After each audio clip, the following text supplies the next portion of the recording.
आता सुरू होत आहे देशातील सगळ्यात मोठा खटला आपकी अदालत रजत शर्मान सोबत।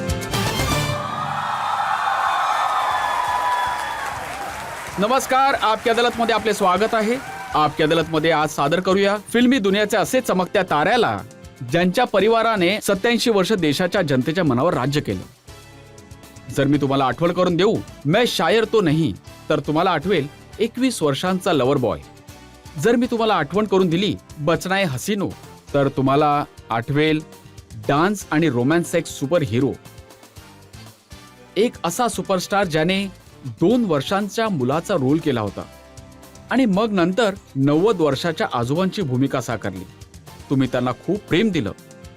प्लीज वेलकम रोमॅन्सच्या दुनियेचे superstar one and only Rishi Kapoor.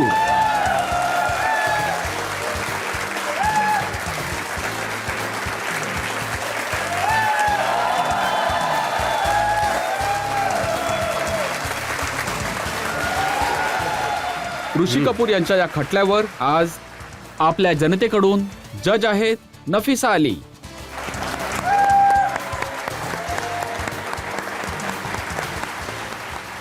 आणि याआधी की खटला सुरू करू, आरोप आणि प्रश्नांचा दौरा सुरू करू, आजचे जज नफिसा अली यांची परवानगी घेऊया आजची कारवाई सुरू करण्यासाठी। परवानगी आहे, कारवाई सुरू करण्यात यावी।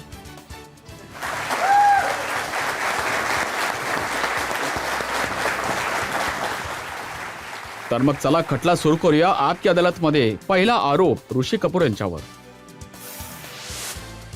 आपकी अदालत मध्ये फिल्म स्टार ऋषी कपूर यांच्यावर आरोप आहे की यांनी आपल्या चाहत्यांना निराश केलंय। ऋषीजी, रोमॅन्टिक हिरोच्या रूपामध्ये तुम्हाला जनतेने खूप प्रेम दिलं। 25 वर्ष नॉन स्टॉप लोकांनी तुम्हाला प्रेम दिलं। लोक विचार देखील करत होते 4-5 वर्ष अजून चालू शकतात, तुम्ही मध्येच सोडून दिलं। काय करू, शरीराने सोडून दिली आमची साथ।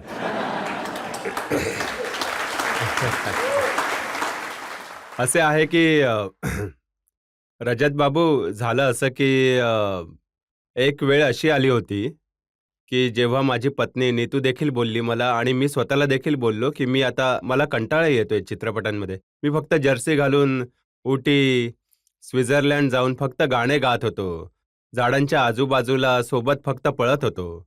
हो, पैसे कमवत होतो, परंतु ॲक्टिंगची जी मला हौस होती तसं मला काही असे रोल्स मिळत नव्हते। तर मी विचार केला की आता हे तरुण देखील नवीन आले आहेत, सलमान, शाहरुख, आमिर, हे सन 96-97 ची गोष्ट करतोय, 98 ची गोष्ट करतोय। तर मी विचार केला की व्हॉलंटरीली आपल्या या करिअरला सोडून टाकू। खूप झाले होते 25 वर्ष सतत काम करणं, 73 पासून 98 पर्यंत। 98 मध्ये माझी फिल्म कारोबार लागली होती। तर तोपर्यंत काम करणं एक खूप मोठी एक इनिंग असते, जे की खूप कमी लोकांना कदाचित याला मिळवलेलं आहे। तुम्हाला काम देणे डिरेक्टर्स प्रोड्युसर्सने यासाठी बंद करून टाकले कारण तुम्ही खाण्यावर आणि पिण्यावर जास्त लक्ष दिलं। हे पण आहे की एक आमचे कपूर खानदान आणि परिवारावर जो एक दोष आहे, जो खाण्यापिण्याचा जो शौक आहे, तर सर मी त्यावेळी थोडे आपल्याला स्वतःला सोडून दिलं आणि मग 99 पासून मी आतापर्यंत कॅरेक्टर रोल्स करतोय। खूप मजा येते। आता कुठे मला काही काम करण्याची संधी मिळाली आहे, मी काही रोल्स करतो आहे ज्याने मला मजा येत आहे। मी आशा करतो की तुम्हा लोकांना देखील मजा येत असेल। परंतु ऋषीजी, जितकं सक्सेस तुम्हाला मिळाले, पहिली फिल्म बॉबी ज्या प्रकारे सुपरहिट झाली, तुम्हाला तर चालत राहायला हवं होतं।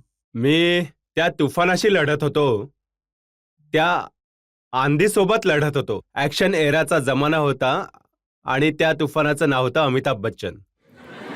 अमिताभ बच्चन यांचा दौर होता। अमिताभ बच्चन अँग्री यंगमॅन यांचा काळ होता। प्रत्येक हिरो बंदूक उचलून मुक्केबाजी करता करता खंजर बरोबर बॅनरवर, आणि मी एक बिचारा व्यक्ती होतो ज्याच्या हातामध्ये फक्त गिटार होती। आता तुम्ही जेव्हा माझी एंट्री झाली, तुम्ही बोललात की मी म्युझिकल हिरो, डान्सिकल हिरो आहे। मी कधीच नव्हती इच्छा केली की माझे असे कोणते इंट्रोडक्शन व्हावे। माझी इच्छा आहे की माझे इंट्रोडक्शन व्हावे की मी कलाकाराच्या ऐपतीने आलो आहे, कारण की माझी इच्छा आहे की मी तुमचं मनोरंजन करू, तुमचं मन जिंकू एका कलाकाराच्या ऐपतीने. हे इंट्रोडक्शन यासाठी होते की बॉबीमध्ये तुमचा जो रोल होता तो एक रोमॅन्टिक हिरोचा रोल होता. बॉबी सर होऊन गेले या गोष्टीला 44 वर्ष. 44 इयर्स बॅक यार. कालची गोष्ट थोडीच आहे. त्यावेळी आम्ही बच्चे होतो, नादान होतो. किती मी 20 वर्षाचा होतो, 20-21 वर्षाचा होतो. परंतु त्यानंतर तुमच्या जितक्या पण फिल्म्स आल्या त्या सुपरहिट झाल्या. प्रत्येक फिल्ममध्ये तुम्ही रोमॅन्टिक आणि 23 नव्या हिरोईन सोबत तुम्ही काम केले.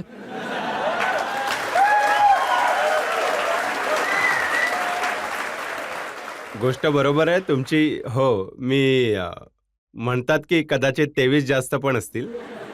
तुम्हाला हा पण मी खुलासा करू इच्छितो की आजच्या तारखेमध्ये ज्या आपल्या जज साहेबा येथे बसल्या आहेत त्या देखील एका वेळेवर माझ्या अभिनेत्री बनणार होत्या. त्यांचा देखील पहिला पिक्चर माझ्यासोबत होणार होती बॉबीच्या नंतरच. राज कपूर साहेबांनी त्यांना कलकत्त्यामध्ये बघितलं होतं बॉबीच्या प्रीमियरवरती आणि त्यांना रिक्वेस्ट केली होती की तुम्ही जर पिक्चरमध्ये काम करू इच्छिता तर खूप आनंद होईल. तर यांच्या बाबांनी कदाचित हे समजून नाही घेतलं. वयाने छोट्या होत्या त्यावेळी या. त्यांची इच्छा होती की शिक्षण पूर्ण करावं, परंतु तो 23चा नंबर आज 24 झाला असता जर या सोबत असत्या तर. परंतु हे खरं आहे की बॉबी नंतर जे हिरो होते त्यांचे वय कमी होत गेले आणि तुमचे वय इतके कमी होते की तुम्हाला तुमच्या वयाची हिरोईन नाही अगदी मिळायची. बरोबर बोललात तुम्ही. हे सांगणं महत्वाचं आहे. झालं असं की बॉबीच्या आधी जितक्या सगळ्या फिल्म बनत होत्या त्या सर्व रेग्युलर मॅच्युअर हिरोज सोबत बनत होत्या. बॉबी पहिली फिल्म होती की खऱ्या अर्थाने टीनेजर सोबत बनली. माझे वय कदाचित 20 वर्षाचा होतो किंवा 19 वर्षाचा होतो आणि डिम्पल माझ्याहून 6 वर्ष छोटी होती. तर खऱ्या अर्थाने एक रिअल टीनेज फिल्म तयार झाली आणि प्रदर्शित झाली. जशी बॉबी हिट झाली, जे एक EDM जे होते फिल्म इंडस्ट्रीमध्ये, ज्याला समजलं जात होतं की पहिल्याच्या काळामध्ये जितके हिरो होते ते मर्द होते आणि जितके हिरोईन्स होत्या त्या स्त्रिया होत्या. बॉबीच्या रिलीज झाल्यानंतर जितके हिरोज होते ते तरुण झाले आणि हिरोईन्स ज्या होत्या त्या तरुणी झाल्या. हे रातोरात काही असे सिनियर्स ॲक्टर होते ज्यांनी कॉलेजमध्ये जाण्याचे रोल्स बंद केले. तर सर ही वास्तविक गोष्ट होती. परंतु वास्तवता ही पण आहे की एक हिरोईन अशी भेटली जिच्यासोबत तुम्ही 12 फिल्म्स करून अशी टाकल्या. कोण आहे? ही तर माझी बायकोच आहे ऍक्च्युली, अजून कोणी नाही. 12 नाही 11 होत्या आणि आता माझ्या विचाराने 14 झाल्या आहेत. नीतू सोबत मी 14 फिल्म केल्या आहेत. तर असं काय बघितलं तुम्ही की एका सोबतच 14 फिल्म्स? मी पहिलं त्यावेळीच बघून घेतलं होतं की हिच्या सोबतच आहे, तर 14 नसत्या केल्या तर मारझोड झाली असती. जसे आजच्या जमान्याचे हिरो जे आहेत मेहनत करत आहेत. तुमचा मुलगा जर तो गिटार वाजवेल तर पूर्ण 3-4 महिने ट्रेनिंग घेईल. तर तुम्ही पण तशीच मेहनत करत होते? असं तर नाही व्हायचं. तुमच्यातील अनेक लोकांचा समज आहे की मी गिटार वाजवतो किंवा मी डफली वाजवतो किंवा मी ट्रम्पेट वाजवतो. मी काही नाही येत मला. मी तुम्हाला फक्त मूर्ख बनवतो. मी एक अभिनेता होण्याच्या लायकीने मी तुम्हा लोकांना कन्व्हिन्स करतो की मी वाजवू शकतो, कारण की हे माझे प्रोफेशन आहे. मी तुम्हाला कन्व्हिन्स करतो. मला डान्स करणं नाही येत. जसं आजच्या तारखेमध्ये जे डान्स होत आहेत, मी तर देवाचा आभार मानतो की त्या काळामध्ये मी नाहीये, नाहीतर मी मरून गेलो असतो. जशी आजची डान्सिंग होत आहे तर आमच्याकडून तर असं कधीच नाही होणार. आणि ते पण इतक्या वजनासोबत. ते तर वजन आता झालंय ना. वजन तर आता झालंय, त्यावेळेस तर नव्हतं ना. तर हे असं आहे की हे बघा, मी तुम्हाला सांगतो की चांगल्या मनाने काम केलं, मेहनत केली, असं नव्हतं की चालून जात होतं. आणि त्याचा परिणाम असा आहे की तुम्ही मला या अदालतमध्ये आज बसवलंय. आज हे इतके काळ मी काम केलं आहे, तर आज माझं जे मी यांना पहिलं येतानाच बोललो की हे घ्या, माझी मान दिली आहे, तुमच्या दरवाजावर जे करायचं ते करून घ्या. परंतु हे योग्य आहे का की ज्याला लोक ॲज अ हिरो प्रेम करत होते, ॲज अ नायक प्रेम करत होते, जेव्हा कॅरेक्टर आर्टिस्ट बनले तर खलनायक झाला, विलन? मी समजतो की एक असं काय म्हणतात की ट्रू आर्टिस्ट असतो खऱ्या अर्थाने, त्याने प्रत्येक प्रकारचा रोल केला पाहिजे. एकामध्ये कॉमेडियनचा रोल केलाय, सिरियस रोल केलाय, मी खलनायकाचा रोल केला आहे आत्ताच माझी सोशल फिल्म येणार आहे, तर ती खूप मजेदार फिल्म आहे. त्यात तर वेगवेगळे रोल करण्यामध्ये मजा येतं. नाहीतर मी तुम्हाला बोललेलो, मी काय करत होतो, फक्त गाणंच गायचो, जर्सी घालून हिरोईनच्या मागे पळायचो, आणखी काही नाही.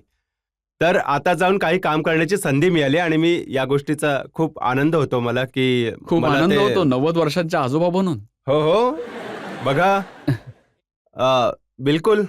तुम्हीच सांगा किती आर्टिस्ट करू शकतात हे. माझ्या मते मी कदाचित 25-26 दिवस किंवा कदाचित त्याहून एक अर्धा दिवस कमी काम केलं असेल या फिल्ममध्ये. फिल्ममध्ये? आणि आणि प्रत्येक दिवशी तुम्ही डायरेक्टर सोबत भांडत होते. हो, हे पण माहिती आहे यांना.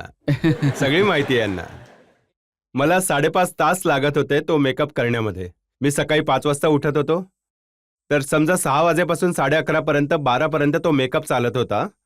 त्यानंतर मी जायचो सेटवर. जितके दिवस काम केलंय, मी डायरेक्टरशी यासाठी भांडलो, की मी क्रिएटिव्हिटीवर भांडलो नाही. मी एक्झिक्युशनवर भांडण करायचो. एक्झिक्युशनचा अर्थ की शॉट कुठून कुठून घेणार. तर त्यांची इच्छा होती की शॉट प्रत्येक अँगलने घेतला जावा. मी एक कलाकार आहे, जो मी स्वतःला समजतो की मी त्या स्पॉन्टेनियस स्कूलमधून आहे. मोठ्या नॅचरल स्कूलचा ॲक्टर आहे. मी काही मेथड ॲक्टर नाहीये. तसंही मला खूप आदर आहे. प्रत्येक प्रकारच्या ॲक्टिंग स्कूलची आदर करतो, मी सन्मान करतो. परंतु माझी स्टाईल जी आहे, की एकदा करू शकतो. मी 2, 3, 4 वेळा केले तर मी स्टिल होऊन जातो. आणि त्यांची इच्छा होती की मी प्रत्येक डिरेक्शनचा तोच शॉट देऊ. तर मी त्यांना डिलिव्हर नाही करू शकत होतो. मी स्टिल होऊन जात होतो ॲज अन ॲक्टर. तर माझं भांडण यासाठी होतं, की दादा तुम्ही मला सांगा माझा अँगल काय आहे? बिलकुल मी विरोधात होतो की ते नाही करावं. प्रत्येक अँगलने माझा शॉट. कारण माझ्याने ते होत नव्हतं. परंतु फिल्म बघितल्यानंतर मी जेव्हा बघितलं, तर मी बोललो, दादा तुम्ही बरोबर होतात, मी चुकीचा होतो. होऊ शकतं की मी ओल्ड फॅशन आहे, ओल्ड स्कूल आहे. मी आजच्या तुमच्या लोकांसोबत स्पर्धा नाही करू शकत. कदाचित खांद्याला खांदा नाही लावू शकत. परंतु जो पण एंड रिझल्ट वॉज गुड. काय एंड रिझल्ट कपूर अँड सन्सचा चांगला होता की नाही? इतक्या मोठ्या करिअरमध्ये अशा पण संधी आहेत जिथे तुम्ही फिल्मला नकार दिलात आणि नंतर तुम्हाला वाटलं की चूक झाली आहे. खूप आहेत असे चित्रपट. एक फिल्म होती ज्यामध्ये मिथुन चक्रवर्ती खूप हो, मोठा हो. फिल्म होती ते काय नाव होतं? प्यार झुकता नहीं. प्यार झुकता नहीं.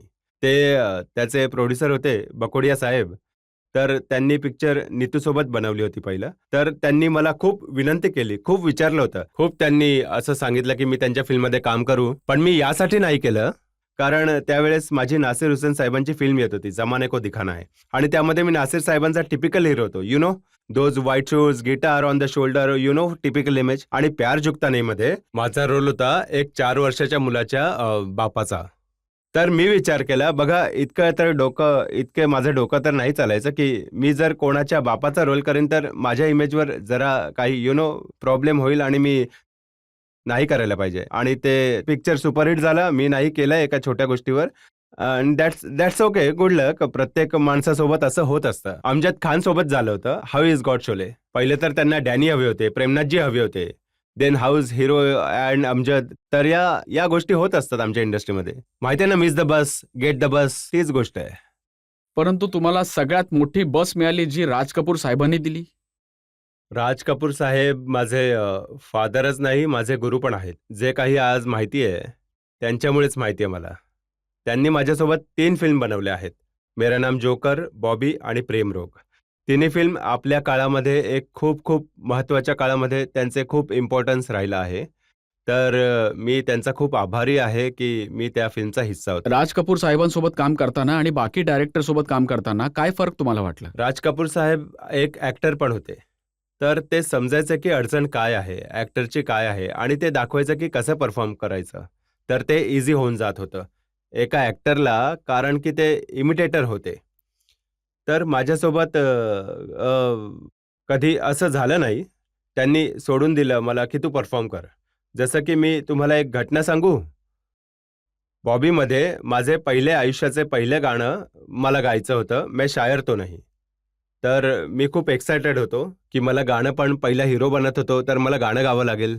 तर सेट्सवर पोहोचलो. चीफ असिस्टंट होता, वन ऑफ असिस्टंट माझा बालपणीचा मित्र राहुल रवेल, HS रावेल साहेबांचा मुलगा. तर मी त्याला विचारलं, यार आजच्या डान्सचे डान्स मास्टर किंवा कोरिओग्राफर नाही आहेत? तो बोलला, कोणी नाही आले आतापर्यंत. कोणी नाही आले? झालं काय? चुपचाप विचारलं, कोण आहे भाई? गाणं गायचंय मला, कसं गाणार मी? राजसाहेब आले सेटवर, लाइटिंग वगैरे केली. तर बोलले, हा रेडी आहेस? तर मी मी माझ्या फादरला कधी पप्पा डॅडी असं काही नाही बोलायचो, साहेब बोलत होतो त्यांना. तर विचारलं, साहेब ते कोणी डान्स डिरेक्टर नाहीये?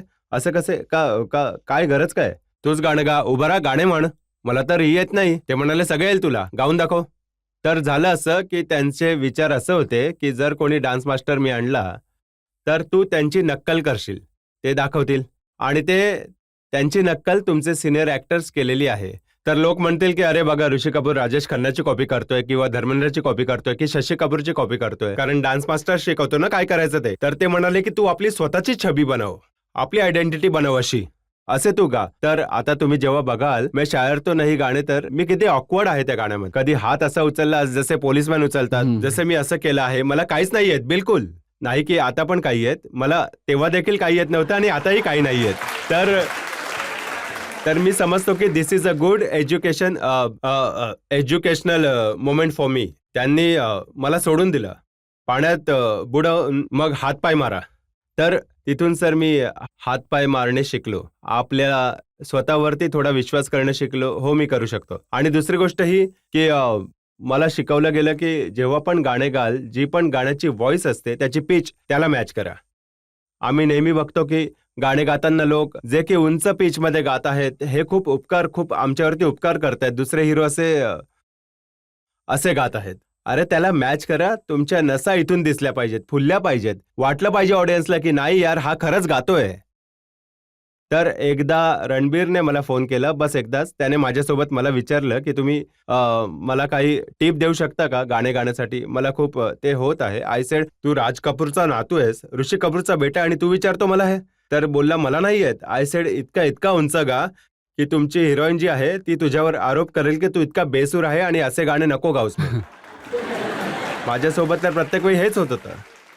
जितक्या हिरोईन होत्या आजूबाजूला बोलत होत्या, यार तू इतका बेसुरा नको गाऊस. परंतु ते तर ऑडियन्स थोडीच ऐकणार आहे. त्यांना तर माहिती आहे की किशोर कुमार गातोय, रफी साहेब गात आहेत. तर सर मी पण तेही केले. जसं की मी तुम्हाला आता उदाहरण दिले, मला गिटार वाजवायचे, डफली वाजवायचे. तेच केलं की मी उंच सुरामध्ये गाणं गाऊ, जेणेकरून लोकांना वाटेल की हा गाणं गातोय. कधी कधी आपण फिल्ममध्ये बघतो की कोणी पियानोवर बसलाय, खूप आपल्यावरती उपकार होत आहे की तो गाणं वाजवतोय, काहीच येत नाही, गिटार अशी पकडून बसला आहे आणि गिटार काही पीस चालू आहे, काही नाहीये.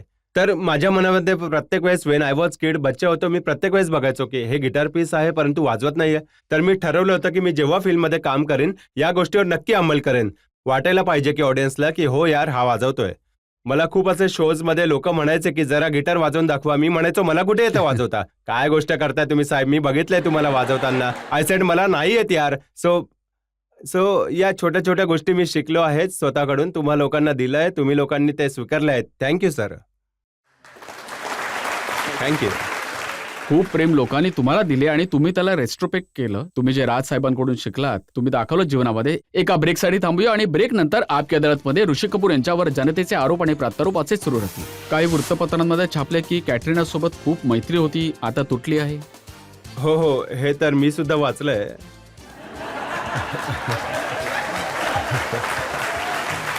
त्याआधी अजून कोणासोबत तरी खूप मैत्री होती, ती पण तुटली. Welcome back. आपकी अदालतमध्ये आज आपले पाहुणे आहेत सुपरस्टार ऋषी कपूर. आपकी अदालतमध्ये पुढचा आरोप. आपकी अदालतमध्ये फिल्म स्टार ऋषी कपूर यांच्यावर आरोप आहे की यशाने यांना उद्धट बनवलं आहे. ऋषीजी, इतके यश मिळाले, मी फेमस, माझे वडील फेमस, माझे आजोबा फेमस, माझा बेटा फेमस, माझी वाईफ फेमस, माझा भाऊ फेमस, आणि या कारणामुळे तुम्ही लोकांसोबत मिसबिहेव करणं सुरू करून दिले. आता बाय नेचर मी ॲरोगंट आहे, तर काय करू? That is me, take it or leave it. But ही गोष्ट जरूर खरी आहे की माझ्या आजूबाजूला जितके तमाम लोक आहेत त्यांनी आपली आपली पोझिशन बनवली आहे, कायम ठेवली आहे.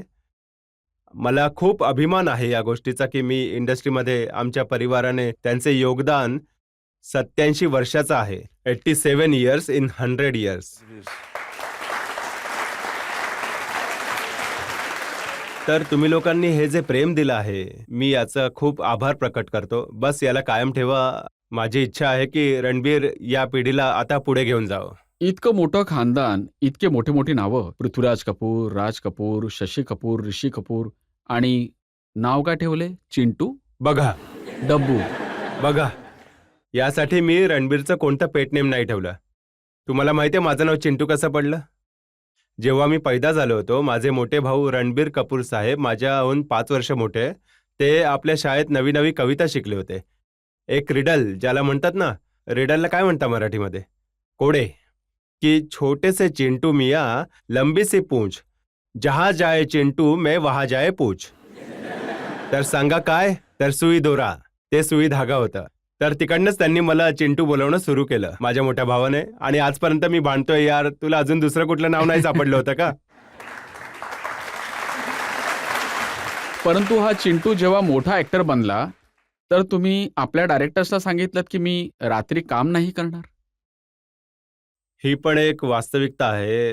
गोष्ट मी तुम्हाला सांगू, एक पिक्चर मी कशी रिफ्यूज केली. मी कुठे दूर शूटिंग करत होतो. एक प्रोड्युसर माझ्या मागे सारखा सारखा बोलत होता की तुम्ही कथा ऐकून घ्या. कुठे? मला खरंच त्यावेळी टाइम नव्हता. मी खूप बिझी होतो ॲज अ ॲक्टर. 2-2 शिफ्ट होत्या.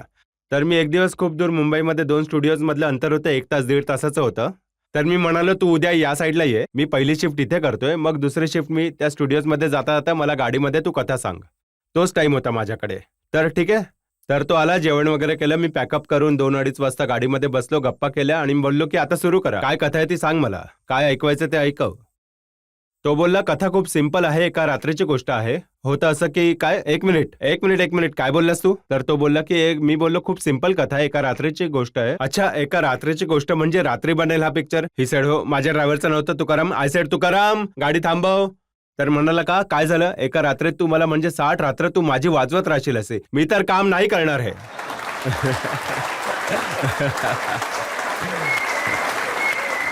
मी फिल्म सोडून दिली की मला पूर्ण रात्रभर काम करावं लागेल. मी सोडून दिला हा पिक्चर. मी इतका डिसओरिएंटेड होऊन गेलो होतो. मी रात्रभर क्लायमॅक्स करत होतो सागरचा. सागर फिल्म केली.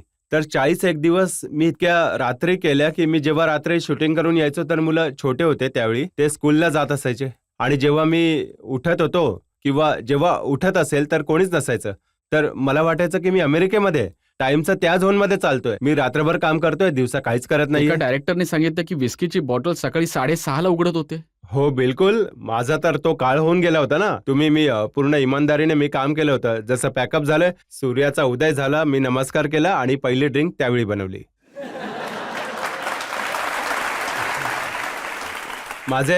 माझे पॅकअप सकाळी झालं तर माझी वेळ, डायरेक्टर्स, मी आणि माझे जे सहकलाकार, जे सगळे कलाकार होते, आम्ही सर्व पहिली ड्रिंक घेत होतो, ड्रोन देत होतो, जाऊन मग घरी जाऊन झोपत होतो. चला, तुम्ही डायरेक्टर सोबत, प्रोड्युसर सोबत अरेंगमेंट होते, तुम्ही म्हणता की मी, परंतु पब्लिकने तुम्हाला बनवलं, त्या लोकांना ऑटोग्राफ देण्यामध्ये तुम्हाला त्रास होतो, फोटो काढण्यामध्ये सुद्धा त्रास होतो, हात मिळवण्यामध्ये त्रास होतो. होतं काय की आम्ही पण माणूस आहोत. पहिला एक काळ होता जेव्हा लोक फोटोग्राफ मागत होते. एक मागितले तर काय प्रेसिडेंट बनून जातो, सगळे 10 अजून उभे राहायचे. आजकाल ऑटोग्राफ कोणी घेतच नाही. खूप चांगली गोष्ट आहे, तुम्ही सगळे फोटोग्राफ घेतात. सगळ्यांकडे मोबाईल आले तर सर्वजण मोबाईल तुम्ही एकाला द्याल तर सगळी गर्दी अशी जमा व्हायची की आता आमचा नंबर. आता तुम्ही आमची सिच्युएशन नाही समजत. आमची अडचण ही होते की मला उशीर होत आहे, मला जायचंय, केव्हापर्यंत मी आपल्या जबड्याला स्माईल असं करत राहू? तर मला त्रास होत होता. केव्हापर्यंत हे तुम्हाला समजेल? तर मी सुद्धा एक माणूस आहे यार. हा, आणि आजकाल मी ऐकलंय तुम्हाला या गोष्टीचा राग येतो की जेव्हा तुम्हाला रणबीरच्या बाबतीत विचारतात. नाही, ही तर गर्वाची गोष्ट आहे. रणबीरच्या बाबतीत, माझ्या मुलाबाबतीत विचारतील. हा, या गोष्टीचा मला खूप वाईट वाटत आहे की काही प्रोड्युसर्स मला फोन करतात, डिरेक्टर्स मला फोन करतात, यार आमचे इंट्रोडक्शन करून दे. तर मी त्या लोकांना हे नक्की सांगतो की मी रणबीरचा बाप आहे, त्याचा सेक्रेटरी नाही. त्याच्याशी बोलायचंय त्याला फोन करा, त्याला कथा नका ऐकवा. आता मला कथा ऐकून काय फायदा होणार आहे? कारण की जर मी कोणतं डिसिजन घेतलं असतं तर मी कधीच रणबीरला बर्फी नाही करू दिला असता. कधीच दिला नसता. मी म्हणायचो हा काय पिक्चर आहे यार, जो मुका आहे, बहिरा आहे, त्यावर कसला पिक्चर बनवताय तुम्ही? तर मला माझा डिसिजन या जनरेशनसाठी साफ चुकीचा ठरतो. आजच्या जनरेशनची थिंकिंग वेगळी आहे. माझ्या जनरेशनची थिंकिंग वेगळी होती. तर मी बोललो तुम्ही स्वतः पडाल, स्वतः पिटणार, तुमचा पिक्चर चालणार नाही चालणार तर तुमच्या अनुभवाने, तुम्ही आपल्या एक्सपिरियन्सने आपला बँक बनवा. And that is how life is all about. आमच्या ऍक्टरांचं जगणं हे असंच आहे. परंतु तुम्हाला चांगलं वाटतं की जेव्हा लोक तुम्हाला विचारतात रणबीरचं लग्न कधी होणार, कोणासोबत होणार, हे कोणाबरोबर तर breakup होईल? तुम्हीच मला सांगा की केव्हा होईल आणि कोणासोबत होईल यार. परंतु मी तुम्हाला हे जरूर सांगतो की जेव्हा कधी होईल ते धूमधामनेच होईल आणि खूप गर्वाने होईल जेव्हाही लग्न होईल ते. काही वृत्तपत्रांमध्ये छापले की कॅटरिना सोबत त्यांची खूप मैत्री होती, आता तुटली आहे. हो हो, हे तर मी सुद्धा वाचलंय.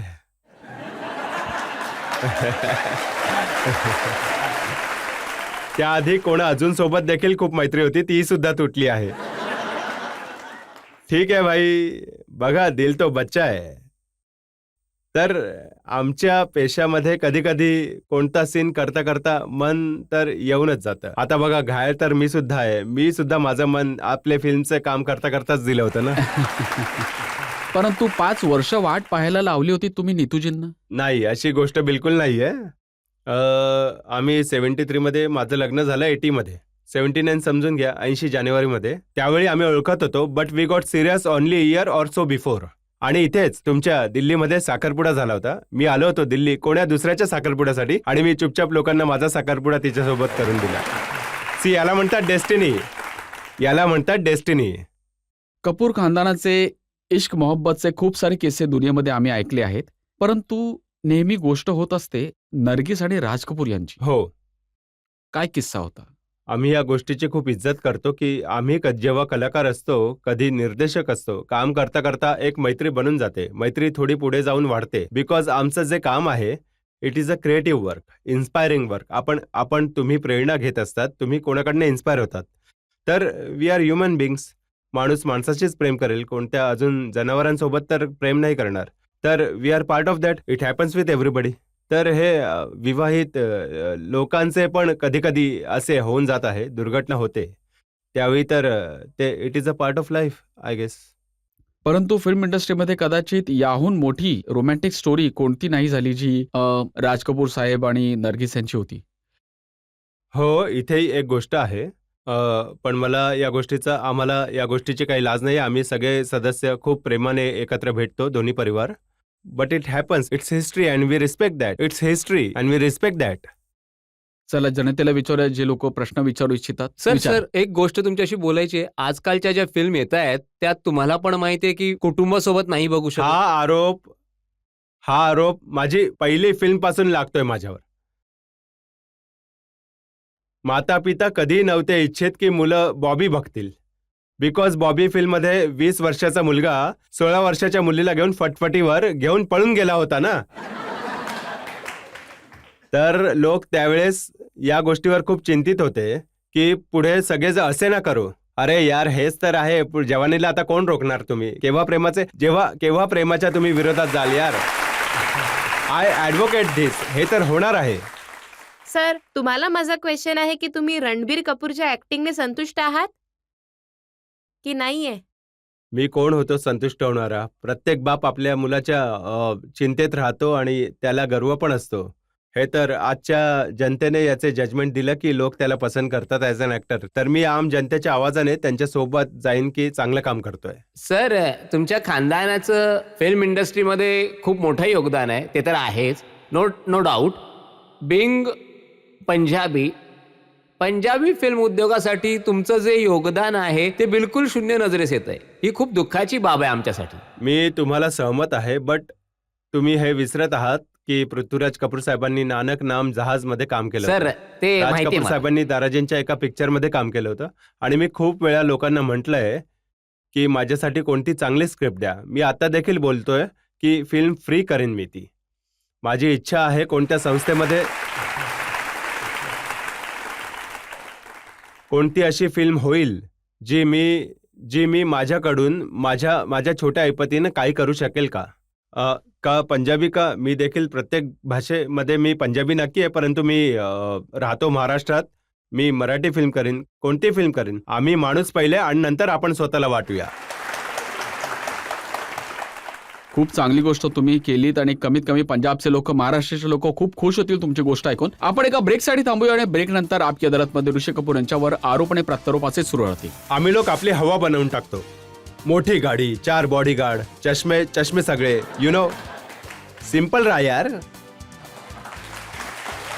जास्त तर लोक हे मसल्स बनवण्यामध्ये बिझी आहेत, जास्त त्यामध्ये वेळ देत आहेत. ऍक्टिंगचे मसल्स जरा काही कमजोर राहिलेत.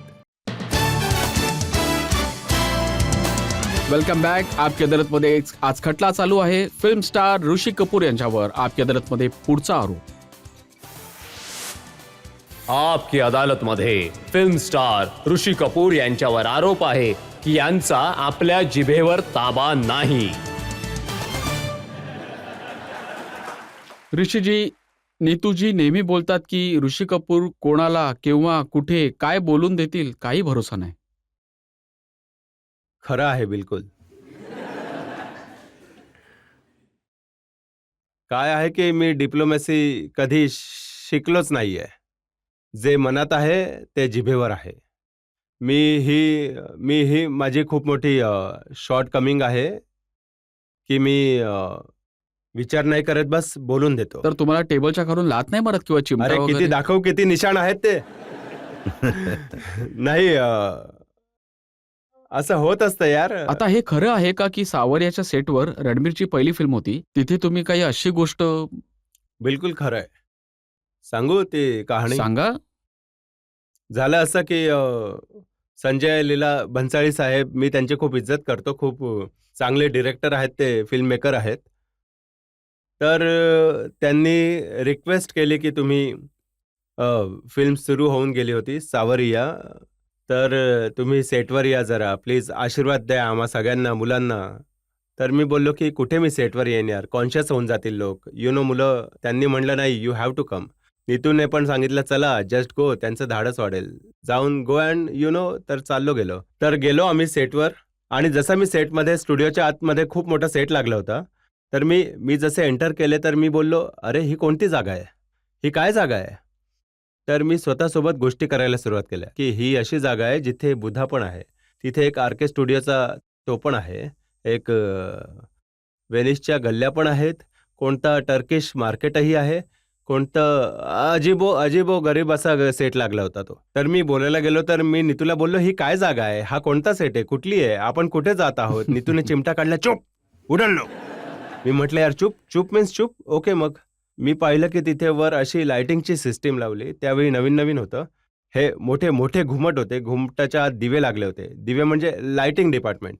तर मी हा विचार केला की ही काय जागा आहे यार, कोणती फिल्म बनते, कुठली बनत आहे, पिक्चर काय आहे. तर ही मला गोष्ट नाही करायला पाहिजे होती. I should have been a खूप डिप्लोमॅट. साऱ्या गोष्टी नाही करायला पाहिजे होत्या. हां. आता आमचे फिल्म स्टार जर रात्री काळा चष्मा घालतात तर तुम्हाला काय प्रॉब्लेम आहे?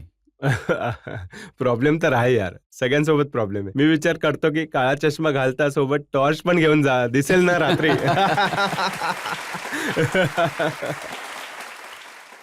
आता रात्रीला असा कोणता प्रकाश आहे, असं काय चमकत आहे, असे तुमचे डोळे दिपून जात आहेत की तुम्ही रात्री चष्मे घातले आहेत.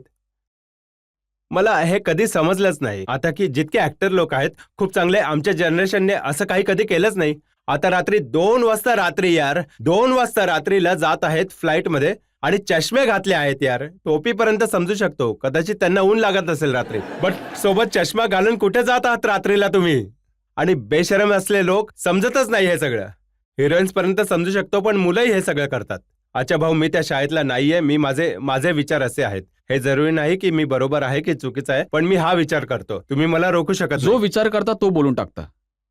आमच्या फिल्म स्टारच्या सोबत सुद्धा बॉडीगार्ड चालतात, हो, तुम्ही त्यावरही कमेंट करता. मी बॉडीगार्डची कधीच कमेंट नाही केली. मी आजच्या तारखेत इतके लोक, ऍक्टरची पॉप्युलॅरिटी इतकी असते, सगळ्यांना पाहिजे की कोणी फोटोग्राफ. जसं की मी तुम्हाला सगळ्यांना बोललो की तुमच्याकडे मोबाईल आहे ज्यात कॅमेरा आहे, तर त्या प्रकारे क्राऊड नाही, कंट्रोल जसं तुम्ही एक होतं. किस्सा ऐकवला होता की हॉलिवूडचे ऍक्टर्स आहेत ते कसे रस्त्यावर उभे राहतात हो, अच्छा, तुम्ही त्यावर बोलत आहात. आणि हो, आपल्या हो. लोकांना मोठी अडचण होत असते. अच्छा, तुम्ही खूप रिसर्च केली आहे माझ्याबद्दल, हे खरं आहे. मी एकदा मिस्टर ग्रेगरी पेकना फादर न्यूयॉर्कमध्ये होते, तर ते स्लोन कॅटरिंग हॉस्पिटल त्यांचे टेस्ट चालू होते. तर ग्रेगरी पेक त्यांचे ग्रेगरी पॅक साहेबांची जी पत्नी होती, ती माझ्या सिस्टरसोबत त्यांची मैत्री होती. तर ग्रेगरी पॅक, ती त्यांची मिसेस माझ्या फादरना भेटायला हॉटेलला गेली होती. Very very very simple people. तर Gregory Peck was nearly about 6.8 6.9 त्यांची हाईट इतकी मोठी, तर मी तर बुटका माणूस, मी तर त्यांच्यासमोर एवढासा वाटायचो. तर खैर आफ्टर मीटिंग देम त्यांनी रिक्वेस्ट केली की आता आम्ही we will take your leave. खाली आलो. भर रस्त्यात मेन अव्हेन्यूमध्ये ते आपल्या त्यावेळी मोबाईल फोन नव्हते, तर वेट करत होते. त्यांनी टाइम दिला होता की तुम्ही त्यावेळी गाडी घेऊन याल, पार्किंग तर नसते. भर रस्त्यामध्ये गाड्या इकडून तिकडे होत होत्या, रस्त्यावर लोक चालत होते, ते उभेच राहिले होते. खूप सारे लोक त्यांच्याशी हात मिळवला, त्यांनी रिक्वेस्ट केली, कोणाजवळ कॅमेरा होता फोटो घेतला. मोठ्या पेशन्सच्या सोबत ते उभे, त्यांनी सगळं ऑब्लिक केलं होतं. मी आज विचार करतो की आज कोणा कलाकाराचा एक पिक्चर रिलीज नाही होत आहे, त्यांचे फॅन्स तितके नाही असतात जितके त्यांचे बॉडीगार्ड्स असतात. इतक्या बॉडीगार्डच्या सोबत चालतात, तर एक आय गेस एक स्टाईल पण होऊन गेली आहे. मी असे खूप सहकलाकारांना पाहिलं, खूप सिंपल रस्त्यात चालत आहे, काही एअर्स नाही. मी असं एक वेळा डेमी मोरला पाहिलं होतं चालताना. डस्टिन हॉफमन साहेबांचा मी प्ले पाहिला होता, त्यांना मी स्वतः भेटायला गेलो होतो. अच्छा बाकी बोलू मी जरूर. तुम्हाला. एक वेळा मी प्ले पाहायला गेलो होतो त्यांचा, मर्चंट ऑफ व्हेनिस, लंडनमध्ये. स्पेशली गेलो होतो मी लंडनला पाहायला प्ले. अच्छा, इथले जेवढे आपले बंधू लोक असतात इंडियन सेटल्ड, ते मोठे इम्प्रेस करू पाहतात कोण्या ॲक्टरला. तर मला रोल्स रॉईसमध्ये ते घेऊन गेले हॉलमध्ये, जिथे ब्रॉडवेमध्ये चालू होता त्यांचा प्ले. तर मी रोल्स रॉईसमध्ये आलो होतो. तर जाहीर आहे की मी परत जेव्हा जाईन तेव्हा त्याच गाडीने जाईन, जी गाडी मला पिकअप करायला आली होती. मी डस्टिन हॉफमन साहेबांना प्ले करताना पाहिलं. त्यांनी रोल केला होता शालोकचा. कमाल होते ते स्टेजवर, आणि अशी व्यवस्था केली गेली होती की जेव्हा प्ले संपला तर मी त्यांना जाऊन भेटेन. खैर मी तिथे बॅकस्टेज गेलो, मी त्यांच्याशी भेट घेतली. खूप चांगल्या प्रकारे भेटले. त्यांनी खूप आपल्या मोठ्या, जसं की अनलाईक मी सगळ्यांना ऑटोग्राफ दिले, कोणी फूल दिले, की हे केलं. ब्रिटनची सगळ्यात स्वस्त गाडी मला त्यावेळी म्हटलं गेलं होतं, तिला म्हणायचे फॉर्ड एस्कॉर्ट. एक गाडी असायची फोर्ड एस्कॉर्ट. डस्टिन हॉफमन साहेब इतके मोठे कलाकार, त्यांच्यासाठी गाडी ती होती. बघा किती ते डाऊन टू अर्थ आणि सिंपल लोक आहेत. आणि मी स्वतः आलो होतो रॉयल रॉयल्समध्ये. तर मला इतकं वाईट वाटलं. दिस इज कॉल्ड ह्युमॅनिटी. हे नाही की मला पाहिजे होतं की मला रोल्स रॉयल्स घेऊन यावी, तर माझा मित्र मला घेऊन आला होता. तर दिस पीपल आर सिंपल पीपल. पण लोक आपली हवा बनवून ठेवतात की गाडी मोठी, 4 बॉडीगार्ड, चष्मे सगळे, सिंपल राहा यार. आणि आजकाल जे बॉडी बिल्डिंग होत आहे त्यापासून पण तुम्हाला त्रास आहे? नाही, बघा, आरोग्य संपन्न राहणे इज अ प्रायोरिटी. आमच्या टाईममध्ये कोणी होतच नाही, कोणी अशी गरजच नव्हती. आजकाल काय बघत आहात? एक त्रासाची गोष्ट ही आहे रजत बाबू, की जास्त तर लोक या मसल्स बनवायला लागले आहेत, त्यात जास्त वेळ देतात. ॲक्टिंगच्या मसल्स जरा काही कमजोर राहतात. तर हा माझा सल्ला आहे. हे नाही की मी खूप मोठा इम्पॉर्टंट माणूस आहे, बट माझा सल्ला आहे की सोबत जरा काही ॲक्टिंग पण जरा चांगली असली तर खूप जबरदस्त होईल. की मसल्सच्या सोबत इतकं नाही होईल तर बच्चन साहेबांनी तर कधी कोणते मसल्स नाही बनवले होते, तर हे तर कोणी नाही म्हणू शकत की मसल्स की. तर it is good to be healthy. चांगली गोष्ट आहे. ही पिढी, ही जनरेशन जी आहे is very conscious about their body. पण काय होत आहे, हे माझे विचार आहेत. जेव्हा ॲक्टर फेस करत आहे कॅमेरा, त्यानंतर असे काही सिक्स पॅक असावे, त्यांची अदा पूर्ण बदलून जाते. त्यांना जास्त पाहिजे की त्यांनी आपली बॉडी दाखवावी, ॲक्टिंग जरा कमी असते. हे माझे विचार आहेत. तुम्ही पण लोक कधीतरी लक्ष द्या की तो जो त्यांचा स्टॅन्स असतो, बॉडी लँग्वेज असते, प्रत्येक गोष्ट बदलून जाते. जसे नॉर्मल आहे तो आमचा क्लॅप येतो, स्टार्ट, साऊंड, कॅमेरा आणि ॲक्शन, सडनली त्यांची अदा काहीतरी बदलून जाते. काही ना हा स्टॅन्स पूर्ण बदलतो. अरे दादा, चांगले छान होतात तुम्ही, ॲक्टिंग नॅचरल करा, ते करा. आता you become a conscious because you got very good abs, you got very good body, good physique, you want to show that. तर मी आपल्या कुवतीनं असा विचार करतो. पण आता तर खूप आमिर खानने कधी हे बघा, वजन ही तर वाढवले. कमालीची गोष्ट आहे. तो तर रोल प्ले केला होता ना. आधी वजन वाढवलं, मग घटवून त्याने आपल्या स्वतःला फिट, आणि तो रेसलरचा रोल केला. त्याने आपल्या कामासाठी केलंय. हे नाही की मी आधी आणि आमिर तर खैर जुने बियाणे आहेत, ते तर ऍक्टिंगचा अजून. आणि सलमानने पण पहिलवान. सगळ्यांनी, सलमानने केलंय, शाहरुखने केलंय, अक्षय कुमार बघा, he is so healthy, he is so fit. तर जे लोक करतायत, आता नुकताच रणवीर करतोय एका फिल्मसाठी, ही इज प्लेइंग असा रोल आहे, तर त्याची बॉडी बिल्डिंग चालू आहे. तर मला नाही पाहिजे की तो आधी असं काहीतरी सँडो वगैरे बनून यावा.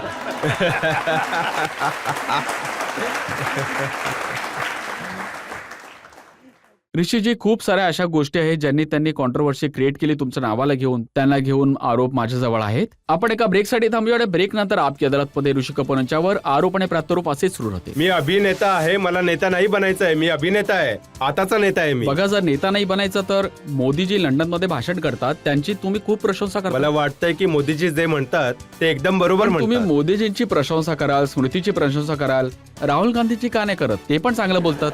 त्यांनी अशी कोणतीही गोष्ट नाही केली की मी त्यांना ट्विट करून म्हणेन.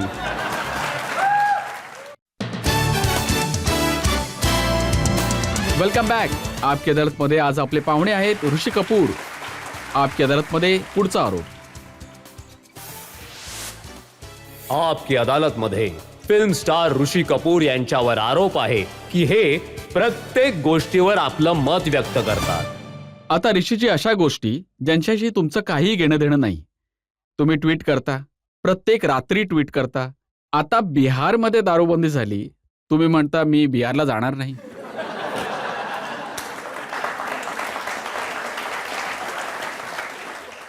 हे माझे स्वतःचे विचार होते की प्रोहिबिशन जगभरात प्रत्येक वेळा फेल होऊन गेलेत. प्रोहिबिशनने, दबावाने, ज्या गोष्टींमध्ये तुम्ही म्हणता की नका करू, त्याने काय होतं, अंडरवर्ल्ड जन्म घेतो. पोलीस त्याचा चुकीचा फायदा उठवत आहे. खराब दारू बनते आहे, नशेच्या वस्तू विकल्या जात आहेत. जे लोक, ज्यांना करायचं आहे, नशा करायचीच आहे, ते करतीलच. ते इलिगली करतील. झालं हे की जितके तमाम पॉलिटिशियन्स आहेत, पोलीसवाले आहेत, चुकीचे लोक आहेत, त्यांचा फायदा होणार आहे. आणि काय होईल? जनता त्यामध्ये पिटेल, ती मरेल. मी ते करू इच्छित होतो. पण चीफ मिनिस्टर नितीश कुमारने म्हटलंय की तुम्ही म्हणत आहात की मी बिहारला येणार नाही, जसं काय तुम्ही रोज बिहारला येता. कोणतीही गोष्ट तुम्ही आता म्हणाल कंपल्जन मध्ये हे नका करू. माणसाची वृत्ती आहे, त्यांच्या नेचरमध्ये की नाही ते ट्राय करतील. Let the decision be there. We are all literate nation now. चला, मी मानून घेतो की ड्रिंक्सशी, दारूचं तुमचं थोडं नातं आहे, तुम्ही कॉमेंट करून दिली. परंतु आसाराम बापू, राधे माँ, कोणी असा नाही आहे ज्याला तुम्ही सोडले. मी काय चुकीचं बोललो यार? मी तर नेहमी म्हणतो की तुमची इन्सिक्युरिटी जी असते ना, ही माणसं थोडी इंटेलिजंट असतात. ते तुमच्या इन्सिक्युरिटीचा फायदा उचलतात. कारण की तुम्ही यांना मानता, म्हणून ते तुमचा फायदा उचलतात. आता तुम्ही राधेमाचा फोटो लावला, म्हटलं की विना चष्म्याची बप्पी लेहरीसारखी दिसते.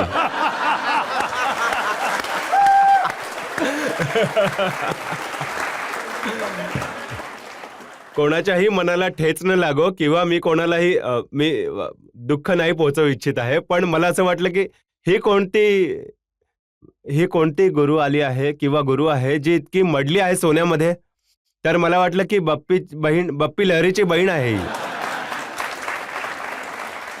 आता बघा, त्यांची फॉलोईंग होऊ शकते, लोक त्यांना मानत असतील. मी त्यांच्याशी कोणता पर्सनल अजेंडा नाही आहे त्यांच्यासोबत.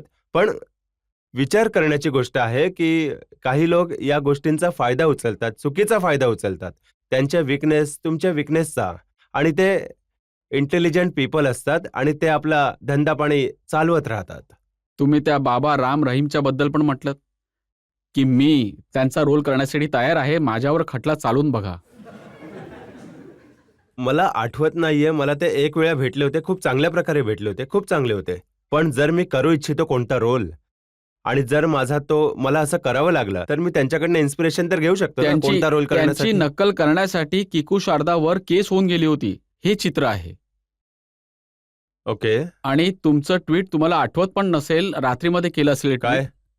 तुम्ही म्हटलं की मी असा रोल करायला तयार आहे, मला अटक करून दाखवा. पण यात चुकीचं काय आहे? मी कलाकार आहे आणि कलाकार काय इन्स्पिरेशन तर सोसायटीपासूनच घेतो ना, सामान्य लोकांपासून घेईल. मी जर कोणी घेऊ इच्छित आहे तर जर करायला पाहिजे तर चुकीचं काय आहे? सगळ्यात मोठी कॉन्ट्रोवर्सी तुमची तेव्हा झाली होती, तुम्ही ट्विट करून म्हटलं की गांधी परिवाराच्या नावावर, राजीव गांधींच्या नावावर, सोनिया गांधींच्या नावावर, इंदिरा गांधींच्या नावावर ज्या बिल्डिंग्स आहेत, रोड आहेत, पोर्ट आहेत, एअरपोर्ट आहेत, त्या सगळ्यांची नावं बदलून टाका. आधी तर मी हे म्हणतो की माझी अशी काही ॲस्पिरेशन नाही आहे कोणी पॉलिटिशियन बनायची, किंवा मी हे म्हटलं आहे यासाठी म्हटलं की रुलिंग पार्टीला प्लीज काँग्रेसचे करण्यासाठी. लोक तर असंच म्हणतात की तुम्ही हे सगळं केलंय त्यांना खुश करण्यासाठी, बीजेपीला खुश करावं. तर मी हे थोडीच म्हटलं आहे कशामध्ये मी कोण्या पार्टीच्या अगेन्स्ट आहे. मी जे म्हटले मी बरोबर विचार केला आणि त्याबद्दल कमेंट केले. ती काय गरज आहे की प्रत्येक शहरामध्ये, हिंदुस्थानाच्या प्रत्येक शहरामध्ये जी पण संपत्ती आहे, जे पण नॅशनल असेट आहे, ते नाव त्यांच्या फॅमिलीकडूनच ओळखलं जावं. काय आमच्या देशामध्ये असे कोणी एमिनंट लोक नाहीयेत ज्यांनी शहर बनवलं असेल किंवा आमच्या देशात बनवलं असेल? आणि मी गोष्ट कोणाला इम्प्रेस करण्यासाठी किंवा कोणता पद्म अवॉर्ड घेण्यासाठी किंवा कोणती राज्यसभाची मेंबरशिप घेण्यासाठी किंवा पॉलिटिशियन बनण्यासाठी नाही केली आहे. एक नागरिक, मी टॅक्स पेइंग सिटीजन या कंट्रीचा आहे. मी फक्त प्रश्न उठवला, हा मुद्दा उठवला. मला खूप इज्जत आहे नेहरू फॅमिली, गांधी फॅमिलीची. आपले पंडित जवाहरलाल नेहरूजी, इंदिरा गांधीजी, राजीव गांधी साहेब, हे सगळे आमचे लायक खूप चांगले लीडर्स राहिलेत. मी त्यांना खूप त्यांची इज्जत करतो. कपूर परिवार प्रत्येक वेळी काँग्रेसवादी राहिले आहेत. पण माझा मुद्दा हा आहे की त्यांची जी पार्टी आहे त्यांना खुश करण्यासाठी ते सायको फ्रेंड्स काय प्रत्येक गोष्ट त्यांच्याच नावाने ओळखली जाईल. मला हे ते म्हणायचंय, म्हणतात एक मिनिट, मला हे म्हणायचंय की 2009 मध्ये मुंबईमध्ये बँड्रा कुर्ला कॉम्प्लेक्सचा एक ब्रिज बनला, बँड्रा वर्ली लिंक ब्रिज बनला. 2009 मध्ये कमिशन झाला आणि राजीव गांधी साहेबांचं निधन 1991 मध्ये झालं होतं. 91 मध्ये 91, आणि 2009 मध्ये पण तुम्ही त्यांच्या नावाने तुम्ही ठेवून दिलं. त्या ब्रिजचं नाव JRD टाटांच्या नावावर का नाही आहे? JRD टाटांचं किती कॉन्ट्रीब्युशन आहे आपल्या देशामध्ये. आपले आणखी पॉलिटिशियन्स आहेत, आणखी असे नागरिक आहेत ज्यांचं मोठं कॉन्ट्रीब्युशन आपल्या देशामध्ये त्यांच्या नावावर आहे. त्यांच्या नावाने ओळखलं जावं. दिल्ली शहरामध्ये इटसेल्फ, मला कोणी ट्विट केलं होतं आणि मला फोटोग्राफ पाठवले, माझ्याजवळ आहेत. 64 अशा 64 जागा नॅशनल असेट्स आहेत दिल्ली शहरामध्ये, which is known by their name. अरे खूप होतं यार माहिती मिळवायला. प्रत्येक स्टेडियम, प्रत्येक एअरपोर्ट, प्रत्येक जागा काय तीच असावी? ऋषीजी, काँग्रेसची लोक मी म्हणतात कोणाच्या विरुद्ध नाही केलं. मी म्हटलं की मुद्दा यासाठी उठवला की आता येणाऱ्यांनी यापुढे हे बघितलं जावं आणि थोडं कॉन्शियस व्हावं की खूप झालं यांच्या नावावर. ऋषीजी, काँग्रेसची लोक म्हणत आहेत ही सगळी नावं निवडलेल्या सरकारने ठेवली आहे. तुम्ही कोण आहात? मी म्हणत एक आहेत की- नागरिक आहे या देशाचा. माझा हक्क आहे की मी याचा आवाज उठवू. मला या गोष्टीचं काही भय नाहीये की जर ही गोष्ट मी बरोबर विचार करतोय तर मी म्हटलंय हेच तुम्हाला जागरूक करण्यासाठी काय प्रत्येक गोष्ट त्यांच्या नावानेच ओळखली जावी. आय डोंट नो जर मी बरोबर म्हणत आहे तर की मी चुकीचं म्हणतोय की. थँक्यू. बघा, काँग्रेसच्या लोकांचे मी वक्तव्य सांगतो. काँग्रेसने तुम्हाला विचारलं, तुमच्या घराबाहेर हो, हो. थोडे दगडही फेकले गेले असतील. हो, दगडफेक झाली होती माझ्या घरासमोर. हा. ते विचारत आहेत की ऋषी कपूर आहेत कोण? बरोबर गोष्ट आहे, एकदम बरोबर आहे. दुसऱ्या दिवशी त्यांचा आवाज बंद करून दिला. त्यांचा स्वतःचा आवाज बंद झाला, ते स्वतः यासाठी ते बोलायला म्हणत लागले. आहेत की हे सगळं तुम्ही जी रुलिंग पार्टी आहे, बीजेपी आहे, त्याला खुश करण्यासाठी करता. मला काय मिळणार आहे यार? मी आपल्या जगात खूप खुश आहे. आपल्या जगात मी राजा आहे, मी कलाकार आहे यार. मी अभिनेता आहे. मला नेता नाही बनायचंय, अभिनेता आहे. आताचा नेता आहे मी. बघा, जर नेता नाही बनायचं तर मोदीजी लंडनमध्ये भाषण करतात, त्याची खूप प्रशंसा करतात. मला वाटतं की मोदीजी जे म्हणतात ते बरोबर म्हणतात. थोडीफार त्यांना फक्त हीच याचना आहे की जे म्हणतात की करून दाखवावे लवकरात लवकर, की हे इम्प्लिमेंटेशन व्हावं. ते करतील, कारण की आम्हाला वाटतंय की हे जे सरकार आहे ते काहीतरी करेल. जनता आम्ही वेट करतो आहोत की त्यांचे जे प्रॉमिसेस आहेत ते फुलफिल करतील. मी पण मोठ्या पेशंटली वेट करतोय आणि मला आशा ते करून दाखवतील. फक्त मोदीजी नाही, स्मृती इराणीची पण खूप तुम्ही प्रशंसा केली. त्यांनी जेव्हा पार्लमेंटमध्ये इमोशनल भाषण दिले तर तुम्ही त्यांना लेडी अमिताभ म्हणून दिलं. स्मृती बरोबर मी एक फिल्म करत होतो आणि आम्ही शिमलामध्ये आउटडोअरमध्ये होतो आणि त्यावेळी त्यांना युनियन मिनिस्टर चा टॅग दिला गेला, तर बनून गेल्या त्या I think human resource minister. मैत्री होती, बट देन ती फिल्म त्यांनी सोडली. स्मृती काय होतं ते ट्विट वाचा त्यांनी जरा. पार्लमेंटमध्ये भाषण दिलं होतं. हा, त्यांनी खूप इमोशनल अँड खूप करेजियस भाषण दिलं होतं. तर त्यांची व्हेरॅसिटी ऑफ ट्रूथ किती होती मला माहित नाही, पण त्यांनी कन्व्हिन्स केलं की ते जे म्हणतात ते सगळं बरोबर आहे. पण तुम्ही मोदीजींची प्रशंसा कराल, स्मृतीची प्रशंसा कराल, राहुल गांधींची ते कधीच प्रशंसा करत नाही, ते पण चांगलं बोलतात. मला राहुल गांधी साहेबांची स्टाईल खूप चांगली वाटते. आता त्यांना तर अ, कधी ट्विट नाही केलं तुम्ही त्यांच्या स्टाईलच्या नाही, बाबतीत? त्यांनी अशी कोणती गोष्ट केलीच नाही की मी त्यांना ट्विट करून म्हणेन.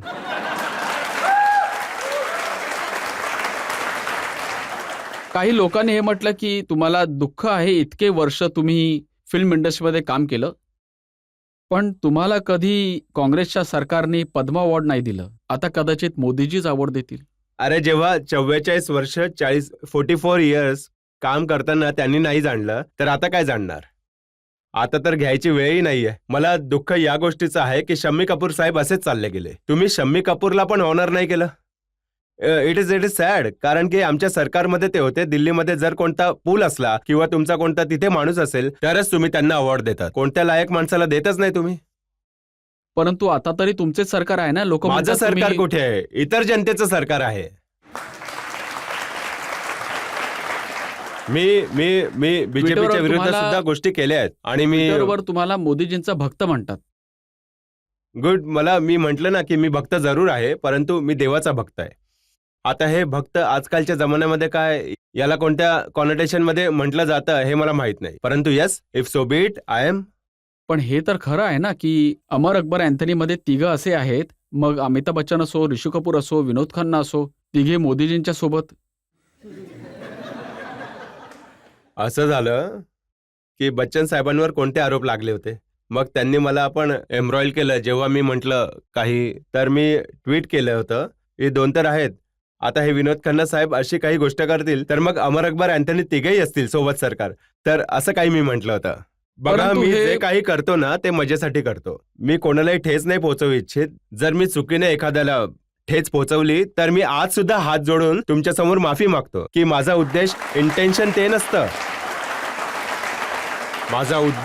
माझं इंटेन्शन क्लिअर आहे. My thoughts are very clear. But जे की एक प्लॅटफॉर्म मिळून गेलंय, मजेची गोष्ट आहे, लोक एन्जॉय करतात. जर त्यामध्ये तुम्ही काही खऱ्याचं बी पेरू शकतात तर मग पेरा. जर तुम्ही त्यातून काही शिकवण घेऊ शकतात तर घ्या. अदरवाईज मजेची ही गोष्ट तर सवय आहे. कुठून लागली ट्विट करायची? अच्छा, याचा दोष तुम्ही अनुष्का शर्माला द्या. मी काय फिल्म होती ती पटियाला हाऊसची शूटिंग करत होतो लंडनमध्ये. तर नवीन निघाले होते तर मला मेंबर बनवलं होतं. तर मला आजपासून 5-6 वर्ष आधी. तर मी म्हटलं नाही माझ्या कुवतीची नाही गोष्ट, कोण हे करेल. मग एक शूटिंग करत होतो तर अभिषेक बच्चनने मला म्हटलं की uncle you should be part of this. तर बोलला चला करून दाखवा. तर मी म्हटलं मी मेंबर आहे आधीच. 1 वर्ष झालंय मला ते ट्विट करताना. बट तुम्ही लोक त्याची मजा घेता की नाही, की चुकीचं वाटतं तुम्हाला की काय? हा, जे विरोध करणारे आहेत ते म्हणत आहेत की रात्री जेव्हा 2-4 पेग लावून देतात तेव्हा ऋषीजी ट्विट करतात. जे की सत्यापासून त्यांना भीती वाटते. त्यांच्या मनात कोणते पाप आहे तर हे त्यांना आणि कोणी मिळत नाही तर हे म्हणतात रात्रीला 2-4 लावल्याच्या नंतर बोलतात. ते मी जे म्हणतो ते बरोबर म्हणतो. इन द सेन्स ऑफ आपल्या हिशोबाने म्हणतो. I have a right of my opinion. ही डेमोक्रेसी आहे. We have freedom of speech. मी तुम्हाला आधी म्हटलंय की I do not mean anything offensive. मला तुमच्या मनाला ठेच नाही पोचवायचं आहे. परंतु या जनतेला विचारूया जे लोक याबद्दल जाणून आहेत. सर, मी तुमची इतकी मोठी फॅन आहे. मी शब्दांमध्ये तर व्यक्त नाही करू शकत, पण एक गोष्ट म्हणू इच्छिते सर, की जर तुमच्या नावाने कोणतं नॅशनल ॲसेट नाही बनले तरी आमच्यासाठीच खूप वाईट गोष्ट होईल. देशाला खूपच म्हणजे गर्वाची गोष्ट होईल की जर तुमचं नाव कुठे पण येईल. परंतु तुम्हाला हा विचार करण्याची गरज नाही सर. तुम्ही 125 कोटी भारतीयांच्या मनामध्ये राहता. तुमचे नाव आमच्या मनावर छापलेले आहे. असं आहे की मी जे काही म्हटलं आहे कधी असा नाही विचार केला की माझ्या नावाने कोणती गोष्ट ओळखली जावी. मी हेच म्हटलं आहे की आपल्या देशामध्ये असे खूपसे पॉलिटिशियन्स आहेत. सरदार पटेल, आंबेडकर साहेब, लोकमान्य टिळक, ज्यांनी आपापला जीव, भगतसिंग, किती लोकांनी आपल्या जीवावर घेऊन आपल्या देशाला बनवलं. तुमच्या नावाने बनवलं आहे ऋषी कपूर शौचालय.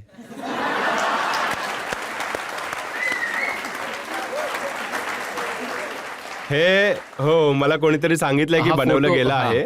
हो. आणि मग त्याचं उत्तर कोणी दुसऱ्याने बनवून माझं नाव दिलंय की शौचालयामध्ये काय केलं जावं त्याचं. हा बोला. सर माझा आक्षेप हा आहे की हे बोलायची काय गरज होती की सगळा काय बापाचा माल समजून ठेवलाय का हे ते. तुम्ही फक्त तुमची गोष्ट शॉर्ट मध्ये बोलू शकत होते ना, सगळ्यांना चांगलं वाटलं असतं. तर सर याचं मला थोडं दुःख आहे सर. तुम्ही तर जरा तुमच्या दुःखात मी मनापासून सामील आहे. त्यांना तुमच्या गोष्टीपासून तक्रार नाहीये, तुमच्या व्यक्त करण्याच्या पद्धतीपासून आहे. तेच मला आता ही गोष्ट समजली म्हणून मी म्हटलं तुमच्या दुःखात मी सामील आहे. नाही, जसे बहुतेक पत्नींचीच घरामध्ये चालते, तर मी जाणू इच्छिते की नीतूजींची जास्त चालते की तुमची. अवस्था बघून वाटत नाही का कोणाचं चालत असेल ते.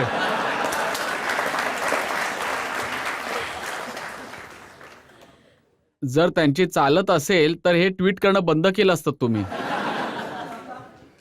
बरोबर बोललात तुम्ही. माझे मोठे भांडणं होतात. आता तर खूप मी वॉटर डाऊन करून दिलंय आपल्या आपण एका स्वतःला. ब्रेकसाठी थांबूया आणि ब्रेकच्या नंतर ऐकूया आपकी अदालतमध्ये आजचे जज नफिसा अलींचा निर्णय आजच्या खटल्यावर.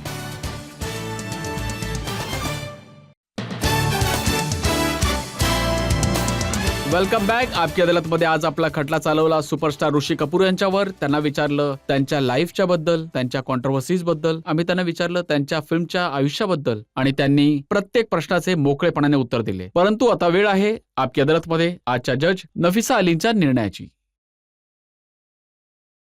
कोर्टाची सुनवाई आणि रजतजींनी ज्या प्रकारे शाळा घेतली चिंटूजींची, मला चांगलं यासाठी आहे कारण की यांच्या गोष्टी ऐकण्यामध्ये खूप काही शिकू शकतो आपण, देशाबद्दल, सिनेमाबद्दल.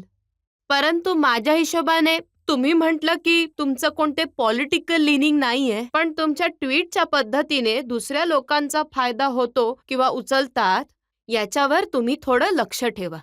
आणि जसे तुम्ही एक रेफरन्स दिला की प्रत्येक गोष्ट गांधी परिवारासाठी का असते इन नेम, जेव्हा पॉलिटिकल पार्टी पॉवरमध्ये होती काँग्रेस, तेव्हा तुम्ही ही गोष्ट नाही बोलले. आता जी पार्टी पॉवरमध्ये आहे त्याचं आता मला बोलू द्या. नाही मला बोलू द्या. याचं उत्तर मी नक्कीच देऊ हो, शकतो. जरूर. हे बऱ्याच याच्यानंतर लोकांनी तुम्हाला मला विचारू, विचारलं आहे. जरूर. Of course, मी of देऊ? course. हो. हा.